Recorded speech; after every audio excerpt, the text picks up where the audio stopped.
Saudara, setelah Kaesang didapuk jadi Ketua Umum PSI, kemana arah dukungan bakal capres? Apakah ke Prabowo Subianto atau ke Ganjar Pranowo? Kita akan bahas bersama pakar politik dari Universitas Diponegoro, Semarang, Jawa Tengah, Teguh Yuwono. Selamat sore, Mas Teguh.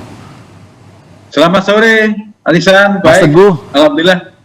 Alhamdulillah, Mas Teguh, setelah Kaesang jadi Ketum PSI, ini menambah daftar anak presiden jadi Ketum Parpol. Sebelumnya ada Megawati Soekarno Putri, ada AHY juga. Apa catatan kritis Anda soal ini?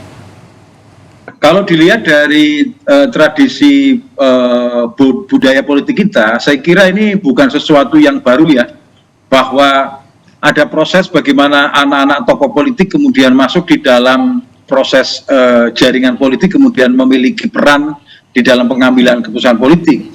Hanya tahapannya berbeda-beda ya, ada yang cepat, kemudian ada yang lambat, prosesnya agak lama, kemudian baru selama diungkap, kemudian didorong, kemudian dipromosikan, kayak misalnya Puan Maharani, butuh waktu yang panjang untuk kemudian menjadi ketua DPR RI, kemudian yang lain saya kira juga cukup panjang, kayak AHY. Mas Teguh, tapi yang jadi pertanyaan Mas Teguh, ya. PSI ini kan brandingnya partai anak muda dan partai visioner, tapi ini seperti pengulangan seperti partai-partai sebelumnya.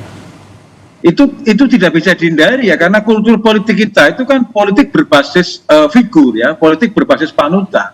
Jadi semodern apapun, katakanlah ini mendeklar dirinya sebagai partai pemuda atau partai orang muda, tetapi bahwa partai ini berinisiasi dengan tokoh-tokoh tertentu itu tidak bisa dihindari. Karena histori politik di Indonesia, mereka yang masuk dalam kekuasaan itu mereka yang memiliki kekuatan figur.